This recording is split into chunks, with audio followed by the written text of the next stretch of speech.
Hello students, welcome back to the online classes. पहा, motion in a plane आपण start केलेला होता. त्यामध्ये लास्ट लेक्चर मध्ये आपण मोशन इन अ प्लेन हा जो ऍक्च्युअल पॉइंट आहे that is a 2 dimensional motion काय असते, त्यासाठीची व्हेलॉसिटी, त्यानंतर ऍक्सेलरेशनचे इक्वेशन्स काय आहे त्याबद्दलचं डिस्कशन केलं होतं. ठीक आहे. काय करायचं असतं पहा, जेव्हा मोशन 2 डायमेन्शन मध्ये होते, ठीक आहे, सो हा वाय ऍक्सिस आहे, हा एक्स ऍक्सिस आहे, म्हणजे हा काय झाला, it is x y plane. मग एखाद्या ऑब्जेक्टची या एक्स वाय प्लेन मध्ये मोशन होत असताना त्या मोशनशी रिलेटेड असणारे जे पॅरामीटर्स आहेत, वेक्टर्स, जसं की डिस्प्लेसमेंट आहे, व्हेलॉसिटी आहे, ऍक्सेलरेशन आहे, यांचा स्टडी आपण कसा करणार. तर समजा पर्टिक्युलरली या पॉइंटला काहीतरी व्हेलॉसिटी आहे व्ही एवढी, ठीक आहे. तर या व्हेलॉसिटीला काय करणार आपण, दोन कंपोनंट्स मध्ये, एक अलॉंग एक्स ऍक्सिस आणि एक अलॉंग वाय ऍक्सिस, या दोन कंपोनंट मध्ये डिवाइड करून त्याचा स्टडी करायचा आहे. ठीक आहे ना. म्हणजे हा जो व्हेलॉसिटी वेक्टर आहे या 2 डायमेन्शनल मोशन साठीचा, याचे दोन कंपोनंट, एक अलॉंग एक्स ऍक्सिस आणि एक अलॉंग वाय ऍक्सिस, अशा प्रकारे त्याला आपण रिझॉल्व्ह करणार आणि त्याचा स्टडी करायचा आहे. म्हणजे काय, तर 2 डायमेन्शनल मोशन आपण जी स्टडी करतोय, मोशन इन अ प्लेन ज्याला आपण म्हणतो, पहा एक्स वाय प्लेन, ही 2 डायमेन्शनल मोशन स्टडी करण्यासाठी, सिम्प्लिफाय करण्यासाठी आपण काय केलेलं आहे, तर त्या 2 डायमेन्शनल मोशनला दोन सिंगल डायमेन्शन मोशन मध्ये, एक अलॉंग एक्स ऍक्सिस, एक अलॉंग वाय ऍक्सिस, जर एक्स वाय प्लेन असेल तर अशा प्रकारे रिझॉल्व्ह करून त्याच्याशी रिलेटेड असणारे जे पॅरामीटर्स आहेत त्यांना या दोन म्युच्युअली परपेंडिक्युलर डायरेक्शन मध्ये रिझॉल्व्ह करून त्या कंपोनंट्सला कॅल्क्युलेट करायचं आणि त्यावरून आपल्याला रिझल्टंट कसा फाइंड आउट करायचा हे आपण ऑलरेडी स्केलार्स आणि वेक्टर्स चॅप्टर मध्ये स्टडी केलं होतं. ठीक आहे. मग यामध्ये मी तुम्हाला सांगितलं होतं, आपण परत एकदा पाहूया. समजा डेल्टा एस बार हे डिस्प्लेसमेंट आहे, डेल्टा एस बार हे डिस्प्लेसमेंट आहे. सो ते अशा प्रकारचं आहे, समजा x I cap plus y J cap, किंवा सॉरी एक मिनिट, डेल्टा एस बार हे डिस्प्लेसमेंट वेक्टर आहे, तो अशा प्रकारचा असेल, delta x I cap plus delta y J cap. म्हणजे काय, तर हा डेल्टा एक्स त्या डिस्प्लेसमेंटचा एक्स कंपोनंट आहे आणि डेल्टा वाय हा डिस्प्लेसमेंटचा वाय कंपोनंट. मग याला असं लिहू शकतो आपण, डेल्टा एक्स ला x2 मायनस x1. समजा हा इनिशियल पॉइंट आहे A आणि हा फायनल पॉइंट आहे B. याचे कोऑर्डिनेट x1 y1, याचे coordinates x2 y2. So delta x काय येईल, x2 मायनस x1 हा i cap as it is, delta y काय येईल, y2 मायनस y1 जे कॅप. ओके. सो हे झालं डिस्प्लेसमेंट, हा त्याचा एक्स कंपोनंट, हा वाय कंपोनंट. या टर्म्स मध्ये त्याला एक्सप्रेस करायचंय. म्हणजे पहा, ही एवढाच पार्ट कन्सिडर केला तर हे 1 डायमेन्शनच झालं, कारण हे अलॉंग एक्स ऍक्सिस आहे, हे 1 डायमेन्शनच झालं अलॉंग वाय ऍक्सिस, आणि या दोघांचं मिळून ही जी मोशन आहे that is the motion in a plane, यालाच आपण 2 डायमेन्शनल मोशन असं म्हणतो. ठीक आहे. मग आपण त्याला व्हेलॉसिटी जर आपल्याला फाइंड आउट करायची असेल, ऍव्हरेज व्हेलॉसिटी, तर आपण काय करणार, delta S bar by delta T घेणार. म्हणजे इकडे सुद्धा टाइम न डिवाइड करावा लागेल. याला टाइम न डिवाइड केलं कशाला, डेल्टा एक्स ला. पहा x2 मायनस x1 म्हणजे काय आहे, डेल्टा एक्स. मग त्या डेल्टा एक्स बार सॉरी डेल्टा एक्स ला टाइम न डिवाइड केलं, हा पार्ट मिळाला, सोबत i cap as it is. परत डेल्टा वाय ला डेल्टा टी न डिवाइड केलं, हा जे कॅप ऍज इट इज. मग हा काय झाला, डेल्टा एस बार म्हणजे displacement divided by time interval, म्हणजे ही झालं ऍव्हरेज व्हेलॉसिटी. मग हा झाला ऍव्हरेज व्हेलॉसिटीचा एक्स कंपोनंट, ठीक आहे, V X I cap, plus हा झाला ऍव्हरेज व्हेलॉसिटीचा Y component V Y J cap. Okay. So अशा प्रकारे ऍव्हरेज व्हेलॉसिटी मिळेल. आणि तेच तुम्हाला जर पर्टिक्युलरली इन्स्टंटेनियस व्हेलॉसिटी पाहिजे असेल, व्ही इन्स्टंटेनियस पाहिजे असेल, तर काय फॉर्म्युला होता तो, dx by dt I cap plus dy by dt J cap. म्हणजे इन्स्टंटेनियस व्हेलॉसिटीचा, पहा आपल्याला माहिती आहे आपण डेल्टानं काय डिनोट करतो, ऍव्हरेज. मग हा पहा, हा ऍव्हरेज व्हेलॉसिटीचा एक्स कंपोनंट, हा ऍव्हरेज व्हेलॉसिटीचा वाय कंपोनंट. इन्स्टंटेनियस मध्ये हा एक्स कंपोनंट, हा वाय कंपोनंट. म्हणजे एकंदरीत इथं लक्षात घ्या, आपण जे 1 डायमेन्शन मध्ये डिस्प्लेसमेंट, व्हेलॉसिटी आणि ऍक्सेलरेशन मधले रिलेशन स्टडी केले होते, तेच रिलेशन 2 डायमेन्शन मध्ये यूज करायचे. सिम्पली त्या 2 डायमेन्शनल मोशनला 2 डिफरंट डायरेक्शनच्या अलॉंगच्या 1 डायमेन्शनल मोशन मध्ये डिवाइड करून, म्हणजेच त्याच्याशी रिलेटेड असणारे जे पॅरामीटर्स आहेत, वेक्टर्स आहेत, डिस्प्लेसमेंट, व्हेलॉसिटी, ऍक्सेलरेशन, यांना डिवाइड करून त्या ठिकाणी आपल्याला रिझॉल्व्ह करून स्टडी करायचा आहे. ओके, म्हणजे वेक्टर्सचे रूल आपल्याला, म्हणजे 2 डायमेन्शनल मोशन स्टडी करण्यासाठी पहिली रिक्वायरमेंट हे वेक्टरचे रूल माहित पाहिजेत आपल्याला, की डिस्प्लेसमेंटला कशा प्रकारे त्याच्या एक्स आणि वाय कंपोनंटच्या फॉर्म मध्ये आपण लिहू शकतो. आणि तसंच आपण चॅप्टर स्टार्ट केल्यापासून, motion in a plane start केल्यापासून ज्या speed, velocity, distance, displacement, acceleration या कन्सेप्ट स्टडी केल्या आहेत त्या एक चांगल्या प्रकारे माहित पाहिजे. या दोघांचं कॉम्बिनेशन केलं तर तुम्हाला 2 डायमेन्शनल मोशन मध्ये काहीही डिफिकल्टी येणार नाही. आणि हे सगळं मी फास्ट घेण्याला कारण आहे आज सुरुवातीला, ते म्हणजे हे आपण रिवाइज करतोय, कारण ऑलरेडी हे आपण लास्ट लेक्चर मध्ये डिटेल मध्ये डिस्कस केलेलं आहे. Okay, so I suppose you understood that. मग आज आपण एक नवीन पॉइंट स्टडी करणार आहोत मोशनशी related, that is the relative motion. ठीक आहे, किंवा रिलेटिव्ह व्हेलॉसिटी. हा पॉइंट आपण आजच्या लेक्चर मध्ये स्टडी करूया. ओके, सो आपला नेक्स्ट पॉइंट आहे that is the relative velocity, किंवा आपण याला रिलेटिव्ह मोशन असंही म्हणू. सो मोशनची डेफिनेशन जर तुम्हाला आठवत असेल तर त्यामध्ये आपण पाहिलं होतं कशा प्रकारे डिफाइन करतो आपण मोशनला. Change in position of an object, change in position of an object with respect to surrounding with time, it is called as motion. Okay, म्हणजे ऑब्जेक्टची पोझिशन चेंज होते त्याला आपण मोशन म्हणतो, मात्र that change is considered with respect to its surrounding, with respect to its surrounding. याबद्दलचे जे examples आहेत ते आपण फर्स्ट लेक्चर मध्ये सांगितले होते. ठीक आहे, म्हणजे एखादा व्यक्ती जर कार मधून ट्रॅव्हल करतोय तर त्या कारच्या फ्रेम ऑफ रेफरन्ससाठी तो रेस्टला आहे, मात्र सराउंडिंग जर आपण रोड साइड कन्सिडर केली तर त्यासाठी तो मोशन मध्ये आहे. हे एक्झाम्पल्स आपण पाहिले होते. ठीक आहे, आता लक्षात घ्या रिलेटिव्ह व्हेलॉसिटी काय कन्सेप्ट. समजा हा एक ऑब्जेक्ट आहे A, it is moving towards right with velocity VA. हे सगळं स्टडी करताना एक इम्पॉर्टंट पॉइंट इथं नोट डाऊन करायचा आहे, तो लक्षात ठेवायचा आहे. ऑलरेडी आपल्याला माहित आहे velocity is vector quantity. Velocity he vector quantity आहे, हे मात्र त्या ठिकाणी लक्षात ठेवा. मग ए ऑब्जेक्ट VA व्हेलॉसिटीने इकडे राईटला ट्रॅव्हल करतोय आणि दुसरा एक ऑब्जेक्ट घेतोय मी B. हा B ऑब्जेक्ट सुद्धा त्याच डायरेक्शन मध्ये VB एवढ्या व्हेलॉसिटीने ट्रॅव्हल करतोय. आता लक्षात घ्या यांच्या ज्या या व्हेलॉसिटीज आहेत VA अँड VB या विथ रिस्पेक्ट टू ग्राउंड आहेत. ठीक आहे, हा जो फिक्स सरफेस आहे ज्याच्यावरती ऑब्जेक्ट मूव्ह करतायत, with respect to this ground object A ची व्हेलॉसिटी आहे VA. So here VA is the velocity of object A with respect to ground. ठीक है, and VB is the velocity of object B with respect to ground.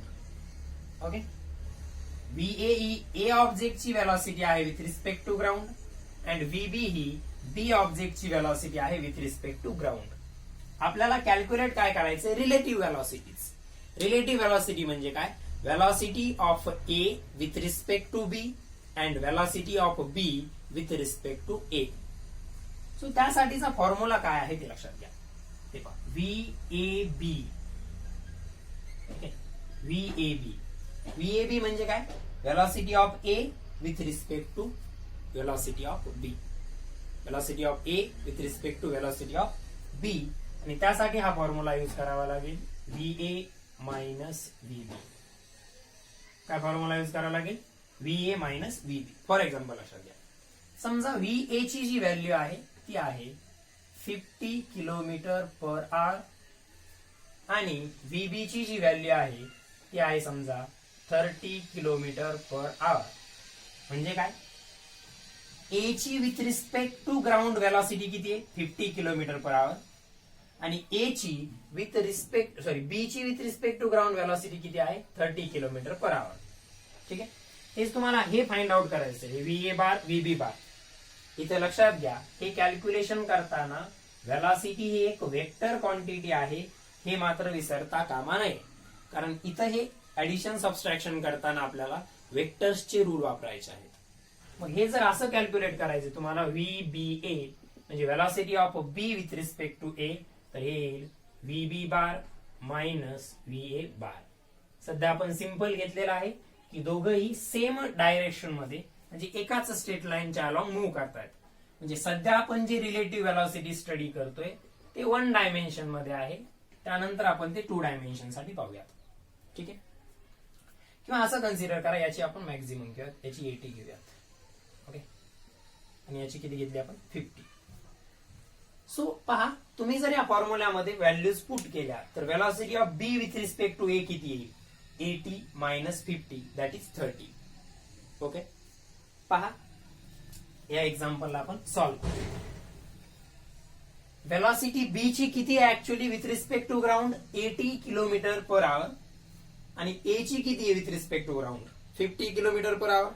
मग तुम्ही जर हे calculate करताय की velocity of B with respect to A किती आहे, म्हणजे हा ए मध्ये असलेला एखादा व्यक्ती, समजा एक हे दोन काय आहे व्हेकल्स आहेत काहीतरी. ठीक आहे, सो ए व्हेकल मध्ये असलेला व्यक्ती बी मधल्याला ऑब्झर्व करतोय. ठीक आहे, पहा एक जण घेऊयात आपण ग्राउंड वरती. ओके, सो पहा जो ग्राउंड वरती उभा आहे त्याच्यासाठी बी कितीच्या स्पीडनं पुढे चाललाय 80 किलोमीटर पर आवर आणि ए कितीच्या स्पीडनं चाललेला आहे 50 किलोमीटर पर आवर, कारण तो ग्राउंड वरती आहे, रेस्टला आहे आणि विथ रिस्पेक्ट टू ग्राउंड ए ची व्हेलॉसिटी 50 किलोमीटर पर आवर आहे आणि बी ची व्हेलॉसिटी 80 किलोमीटर पर आवर आहे. मग इथं पहा, आपण velocity of B with respect to A calculate करतोय. कोणाची व्हेलॉसिटी बी ची, कुठून ऑब्झर्व केल्यानंतर ए मधून, जो ऑलरेडी कितीच्या स्पीडनं with respect to ground move होतोय 50 किलोमीटर पर आवर. पहा लक्षात घ्या, ग्राउंड वरती उभ्या असलेल्या व्यक्तीसाठी बी कितीच्या स्पीडनं पुढे चाललेला आहे 80 किलोमीटर पर आवर. ठीक आहे ना, मात्र ए मध्ये असलेल्या व्यक्तीसाठी बी कितीच्या स्पीडनं चाललेला आहे तर 80 मायनस 50. कारण पहा फॉर्म्युला काय, velocity of B with respect to A म्हणजे VB bar minus VA bar. दोघे एकाच डायरेक्शन मध्ये आहेत, सो डायरेक्टली आपल्याला इथं डायरेक्शनचा विचार करण्याची एवढी काही आवश्यकता नाहीये. सध्या 1 डायमेन्शन, दोन्ही व्हेलॉसिटीज सेम डायरेक्शन मध्ये आहेत म्हणून त्यांच्या ऍज इट इज व्हॅल्यू घ्यायच्या. ठीक आहे ना, म्हणजे VA पण आपण पॉझिटिव्ह घेतलंय, VB पण पॉझिटिव्ह घेतलंय आणि VA पण. हे निगेटिव्ह साइन फॉर्म्युल्यामध्ये आलेलं आहे, लक्षात घ्या. सो 80 मायनस 50 किती असेल 30 किलोमीटर पर आवर. म्हणजे ए मधून एखादा व्यक्ती जर बी मध्ये असलेल्या एखाद्या व्यक्तीला ऑब्झर्व करतोय तर त्याच्यासाठी तो कितीच्या स्पीडनं पुढे चाललाय 30 किलोमीटर पर आवरच्या. का, एक कॉमन सेन्स आहे. पहा, हा रेस्टला आहे, याची स्पीड 80 किलोमीटर पर आवर आहे विथ रिस्पेक्ट टू ग्राउंड. कोणाची, बी ची. म्हणजे याचा जर विचार केला आपण या ग्राउंड वरती उभ्या असलेल्या व्यक्तीचा तर तो तिथंच राहील. मात्र एका तासानंतर बी त्याच्यापासून किती दूर गेलेला असेल 80 किलोमीटर. व्यवस्थित समजून, ग्राउंड वरती उभा असलेला व्यक्ती एकाच जागी स्थिर आहे, त्याच्यासाठी बी ची velocity with respect to ground किती 80 किलोमीटर पर आवर. म्हणजे या व्यक्तीसाठी बी 1 आवर मध्ये किती किलोमीटर पुढे गेलेला असेल 80 किलोमीटर. ओके, मात्र तेच तुम्ही जर ए साठी विचार केला तर पहा, बी 1 आवर मध्ये 80 किलोमीटर पुढे गेला, बी एका तासामध्ये 80 किलोमीटर पुढे गेला, मात्र ए सुद्धा त्याच्या पाठीमागे किती किलोमीटर पुढे गेला 50. म्हणजे दोघात डिस्टन्स कितीच शिल्लक राहिला ऍक्च्युअली 30 किलोमीटरचं एका तासासाठी. म्हणजे बी ची विथ रिस्पेक्ट टू ए जर तुम्ही स्पीड कॅल्क्युलेट करताय तर ती किती येत आहे 30 किलोमीटर पर आवर. ठीक आहे, याला आणखीन इलॅबोरेट करूयात व्यवस्थित. फॉर्म्युला पहिल्यांदा लक्षात ठेवा.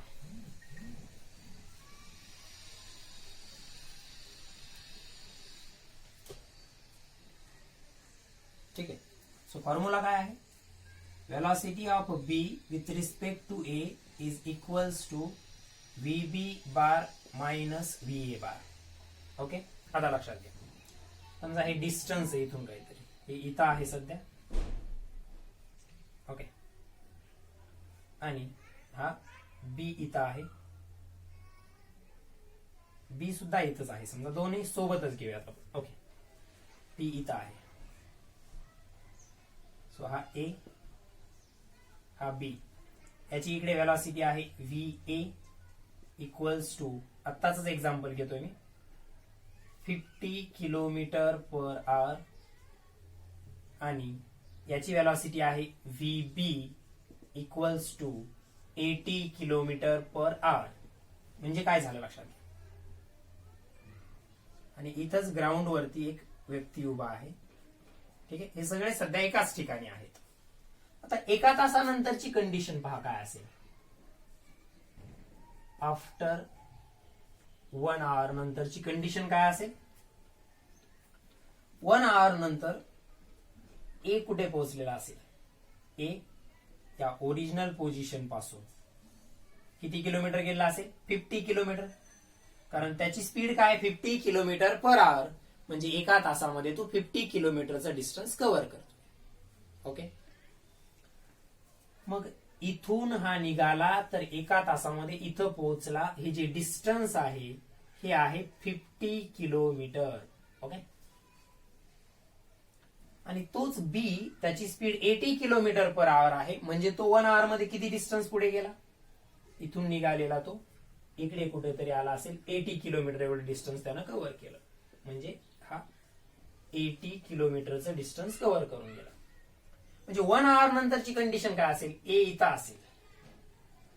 ठीक आहे, आणि बी इथं असेल. बी इथं असेल, ए इथं असेल. आता लक्षात घ्या, हे पूर्ण डिस्टन्स 80 आहे आणि हे डिस्टन्स 50 आहे.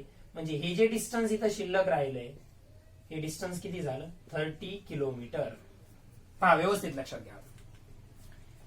हा व्यक्ती जो आहे, हा मॅन, पहा लक्षात घ्या, तो ग्राउंड वरती एका जागी स्थिर उभा आहे.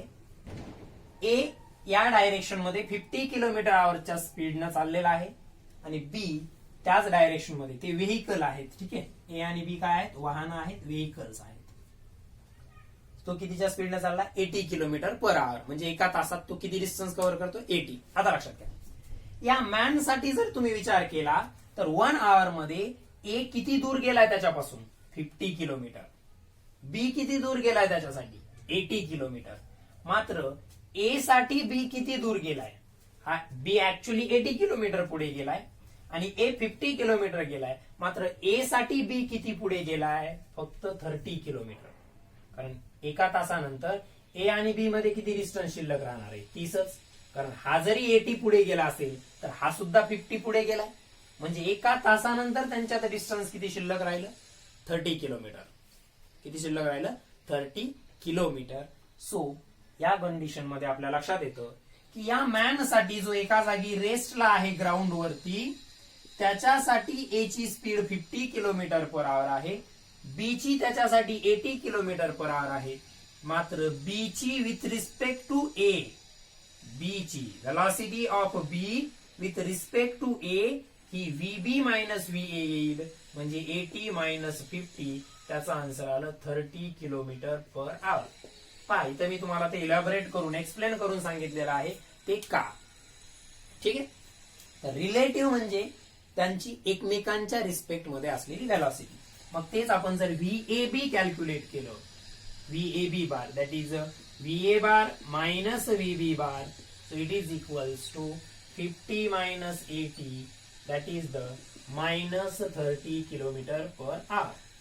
मायनसचा अर्थ काय झाला की ए मागे पडतोय, प्रत्येक एका तासाला ए 30 किलोमीटरनं बीच्या मागे पडतोय.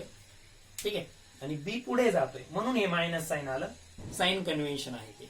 ठीक आहे, सो लक्षात घ्या, याचा मिनिंग झाला प्रत्येक एका तासाला बी ए पासून 30 किलोमीटर दूर चाललाय किंवा ए बी च्या 30 किलोमीटर पाठीमागे राहत आहे. So this is the concept of relative velocity. This is the concept of relative velocity. ठीक आहे. सो याला व्यवस्थित नोट डाऊन करून घ्या. आता हे जे लिहिलंय हे डायग्राम वगैरे ड्रॉ करा. यावरून तुम्हाला व्हिज्युअलाइज होईल ते की का ए ची स्पीड बी ची speed with respect to A calculate केल्यानंतर ती 30च का आली. ओके. स्पीड म्हणजे काय किंवा व्हेलॉसिटी म्हणजे काय, मॅग्निट्यूडच्या फॉर्म मध्ये जर सांगायचं असेल फक्त तर युनिट टाइम मध्ये कव्हर केलेलं डिस्टन्स. काय असतं ते, distance covered in unit time. त्या कन्सेप्ट आपण ऑलरेडी स्टडी केलेलं आहे. सो याला व्यवस्थित नोट डाऊन करून घ्यायचे सगळ्यांनी. So this is the concept of relative velocity. ही रिलेटिव्ह व्हेलॉसिटीची कन्सेप्ट आहे actually. Okay. Now look here. पुढे पहा. आता थोडा अपोजिट डायरेक्शन वाला घेऊया.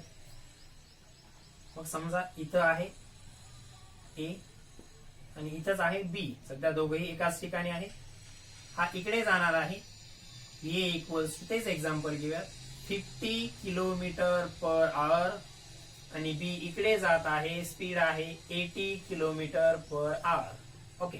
आता आपण ऍक्च्युअली कन्सेप्ट ना अगोदर फाइंड आउट करूयात आणि नंतर पाहूयात फॉर्म्युल्यानं आपल्याला तेच आन्सर मिळतं का. परत या ठिकाणी स्टेडी रेस्टला असलेला हा व्यक्ती ग्राउंड वरती.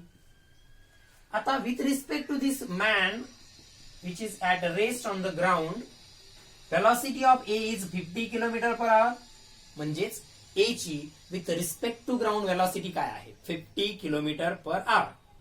आणि बी ची विथ रिस्पेक्ट टू व्हेलॉसिटी किती आहे, 80 किलोमीटर पर आवर. आता पहा परत. आफ्टर 1 आवर, एका तासानंतरची सिच्युएशन काय असेल त्यावरूनच आपल्याला हे लक्षात येतं इझिली. सो ए इथपर्यंत आला समजा. 1 आवर नंतरची कंडिशन ए इथपर्यंत आला. त्याची स्पीड 50 किलोमीटर पर आवर आहे. म्हणजे ए न हे जे डिस्टन्स कव्हर केलंय 1 आवर मध्ये हे किती आहे, 50 किलोमीटर. ओके. आणि बी इकडे आलेला आहे. बी समजा इथं आला. मग बी ची स्पीड 80 किलोमीटर पर आवर आहे. म्हणजे त्या 1 आवर मध्ये, ठीक आहे, आपण इथून घेऊया त्यांच्या कॉमन पॉइंट पासून डिस्टन्स. सो हे जे डिस्टन्स आहे ए न कव्हर केलेलं हे 50 किलोमीटर आहे. आणि बी या डायरेक्शन मध्ये निघाला होता. त्यानं किती डिस्टन्स कव्हर केलं, 80 किलोमीटर पर आवरच्या स्पीडनं. म्हणजे त्यानं एका तासात किती डिस्टन्स कव्हर केलं, 80 किलोमीटर पर आवरची स्पीडचा अर्थ असतो in 1 hour distance covered is 80 kilometre. 50 kilometre per आवरचा अर्थ असतो 1 आवर मध्ये डिस्टन्स ऍव्हरेजली किती कव्हर होणार आहे, 50 किलोमीटर. आता लक्षात घ्या व्यवस्थित. या रेसला असलेल्या मॅन साठी 1 आवर मध्ये ए किती दूर गेला, एका तासामध्ये ए किती दूर गेला, 50 किलोमीटर. म्हणजे या मॅन साठी ए ची स्पीड झाली 50 किलोमीटर पर आवर. आता बी चा विचार करा. या मॅन साठी जो ग्राउंड सरफेस वरती रेस्टला आहे, 1 आवर मध्ये बी किती दूर गेला त्याच्यापासून, 80 किलोमीटर. 1 आवर मध्ये किती दूर गेला, 80 किलोमीटर. म्हणजे त्याच्यासाठी बी ची स्पीड झाली 80 किलोमीटर पर आवर. आता लक्षात घ्या, हा ए इथं आला, बी इथं आला. म्हणजे एका तासामध्ये ए पासून बी किती दूर गेलाय, बी ऍक्च्युअली ओरिजिनल पॉइंट पासून 80 किलोमीटरच दूर गेलाय. मात्र ए सुद्धा मोशन मध्ये आहे. मग ए साठी बी इन 1 आवर, ए साठी बी किती दूर गेलेला आहे, तर ए साठी बी एका तासामध्ये, ए इथं आहे आणि बी इथं आहे. म्हणजे हे दोघं एकमेकांपासून एका तासात किती दूर गेले, हे 50 आणि हे 80. 50 प्लस 80 130 किलोमीटर. मग 1 आवर मध्ये 130 किलोमीटर. याचा अर्थ velocity of B with respect to A किती आली, 130 किलोमीटर पर आवर. आता हे कसं आलं, आपल्या फॉर्म्युल्यानं तेच आन्सर येतं का पहा. आपण आपल्या कन्सेप्टनं फाइंड आउट केलं की या रेसला असलेल्या मॅन साठी 1 आवर मध्ये ए 50 किलोमीटर गेला. म्हणजे त्याच्यासाठी ए ची स्पीड 50 किलोमीटर पर आवर झाली. त्याच एका तासामध्ये बी 80 किलोमीटर गेलाय. म्हणजे या रेसला असलेल्या मॅन साठी बी ची स्पीड 80 किलोमीटर पर आवर आहे. मात्र त्या एका तासात ए आणि बी एकमेकांपासून किती दूर गेलेत, 130 किलोमीटर. मग 1 आवर मध्ये यांच्यात सेपरेशन किती झालं, 130 किलोमीटर. तर त्या बी ची with respect to A speed किती झाली 130 किलोमीटर पर आवर. आता फॉर्म्युल्यानं हेच येतं का, velocity of B with respect to A that is V B A bar. हे काय येतं V B bar minus V A bar. V B bar किती पहा, इकडे आपण along X axis motion study करतोय, one dimensional motion along X axis. तर इकडे असतो पॉझिटिव्ह एक्स ऍक्सिस आणि इकडे असतो negative X axis. Okay, so A ची व्हॅल्यू, बी ची व्हेलॉसिटी किती आहे 80. अलॉंग पॉझिटिव्ह एक्स ऍक्सिस आहे म्हणून 80 ऍज इट इज घेतलं पॉझिटिव्ह. हे फॉर्म्युल्यामध्ये असलेलं minus sign as it is. VA किती घेणार 50, मात्र अलॉंग निगेटिव्ह एक्स ऍक्सिस आहे. आपण वन डायमेन्शनल मोशन स्टडी करतोय आणि वेलॉसिटी वेक्टर क्वांटिटी आहे, त्यामुळे डायरेक्शनचा सुद्धा विचार करावा लागतो. हे मायनस तर ऑलरेडी फॉर्म्युल्यामध्ये आहेच आपल्या रिलेटिव्ह वेलॉसिटी कॅल्क्युलेट करण्यासाठीच्या. Velocity of B with respect to A, त्याला रिलेटिव्ह वेलॉसिटी म्हणायचं, बी ची विथ रिस्पेक्ट टू ए. त्याचा फॉर्म्युला काय आपल्याकडे V B bar minus V A bar. V B bar किती प्लस 80, कारण मॅग्निट्यूड त्याचं 80 आहे आणि ते अलॉंग पॉझिटिव्ह एक्स ऍक्सिस आहे. फॉर्म्युल्यातलं minus sign as it is आलं. पुढे लिहायचं आपला V A bar. So V A चं मॅग्निट्यूड 50 आहे, मात्र तो अलॉंग निगेटिव्ह एक्स ऍक्सिस असल्यामुळे इथं मायनस 50 पुट केलं. So 80 minus minus plus 50, it is 130 kilometre per hour. So फॉर्म्युल्यानं सुद्धा आपल्या तेच आन्सर आलं. ठीक आहे, सो फॉर्म्युला आपल्या लक्षात राहीलच, परंतु हे कसं आलं यासाठी हे एक्सप्लेनेशन सुद्धा लक्षात असणं महत्वाचं आहे. Okay, so I suppose you understood this concept of relative motion. सध्या आपण रिलेटिव्ह मोशन स्टडी केलेली आहे वन डायमेन्शन साठी. सध्या आपण रिलेटिव्ह मोशन स्टडी केली आहे ती वन डायमेन्शन साठी. ठीक आहे, ती व्यवस्थित लक्षात. 2 डायमेन्शन म्हणजे काय असणार आहे, तर या वेलॉसिटीज मध्ये हे दोन्ही एकाच सेम स्ट्रेट लाईनच्या अलॉंग नसतील, यांच्यामध्ये काहीतरी अँग्युलर सेपरेशन असेल वगैरे वगैरे. त्यासाठी सुद्धा आपल्याला हेच फॉर्म्युले यूज करायचे आहेत. ठीक आहे, समजा एक ऑब्जेक्ट इकडे चाललाय, त्याची वेलॉसिटी व्ही ए बार. दुसरा इकडे चाललाय, त्याची वेलॉसिटी व्ही बी बार. हा अँगल थीटा आहे, तर तुम्हाला व्ही बी ए कॅल्क्युलेट करायचंय. म्हणजे velocity of B with respect to A म्हणजे V B bar minus V A bar. मात्र इथं तुम्ही डायरेक्ट व्हॅल्यू ठेवू शकता का, नाही, कारण आपल्याला माहिती आहे, कारण वेक्टरचं ऍडिशन करताना किंवा सबस्ट्रॅक्शन करताना या डायरेक्शन सुद्धा आपल्याला कन्सिडर कराव्या लागतात. ओके, मग यांचा रिझल्टंट फाइंड आउट करावा लागेल ना आपल्याला. ठीक आहे, सो ते आपण पाहूयात नंतर. सध्या लक्षात घ्या फॉर्म्युला हाच यूज करायचा आहे, velocity of B minus velocity of A. मात्र काय करणार, वेक्टरचे रूल्स त्या ठिकाणी फॉलो करावे लागतील, असं डायरेक्टली आपण करू शकत नाही. ठीक आहे, सो ते 2 डायमेन्शनल मधलं झालं. 1 डायमेन्शन मध्ये ते कशा प्रकारचं आहे तुमच्या लक्षात आलंच असेल. त्यासाठी आपण एक एक्झाम्पल सुद्धा त्या ठिकाणी घेतलेलं होतं. सो ऍक्च्युअल मध्ये मग रिलेटिव्ह वेलॉसिटीची कन्सेप्ट काय आहे की 2 ऑब्जेक्ट मोशन मध्ये आहेत, तर एका मोशन मध्ये असले, आता आपण पाहिलं ना की याचा अर्थ काय होतो, व्ही बी ए बारचा किंवा व्ही ए बी बारचा velocity of B with respect to A, म्हणजे ए मधून पाहिल्यानंतर बी ची वेलॉसिटी किती जाणवेल, आणि याचा अर्थ बी मधून पाहिल्यानंतर ए ची वेलॉसिटी किती जाणवेल. म्हणजे इथं बी हा आपला ऑब्जेक्ट झाला ज्याची आपल्याला वेलॉसिटी पाहिजे, आणि ए ही सराउंडिंग झाली ज्याच्या रिस्पेक्ट मध्ये आपण ती वेलॉसिटी कॅल्क्युलेट करतोय. ठीक आहे, तर हे 1 डायमेन्शन साठीच आहे. आय सपोज यू अंडरस्टूड दिस, तुमच्या ते लक्षात आला असेल. आता पहा 2 डायमेन्शन मध्ये सुद्धा आपल्याला याचे न्यूमरिकल्स वेगवेगळ्या प्रकारचे सॉल्व्ह करायचेच आहेत. ठीक आहे, ते आपण नेक्स्ट लेक्चर मध्ये करूया. ठीक आहे, सो आज एकदम छोटासा पार्ट आपण या ठिकाणी घेतलाय. सुरुवातीला आपण कालच्या लेक्चर मध्ये जे 2 डायमेन्शनल मोशनचे कन्सेप्ट स्टडी केले होते त्याला थोडक्यात रिवाइज केलं, आणि 1 डायमेन्शन मध्ये रिलेटिव्ह वेलॉसिटीचे कॅल्क्युलेशन्स कसे केले जातात एक्सप्लेनेशन तुम्ही समजून घ्या, आणि डायरेक्ट फॉर्म्युला लक्षात ठेवून आपण कॅल्क्युलेशन्स करू शकतो ते सुद्धा लक्षात ठेवायचे. सो 2 डायमेन्शन मध्ये रिलेटिव्ह मोशन कशा प्रकारे असते किंवा तिथं कॅल्क्युलेशन्स कसे करायचे त्याचे काही एक्झाम्पल्स आणि त्याचे सोल्युशन्स आपण नेक्स्ट लेक्चर मध्ये घेऊया. So we conclude our today's lecture here. Study well, have a nice day and thank you.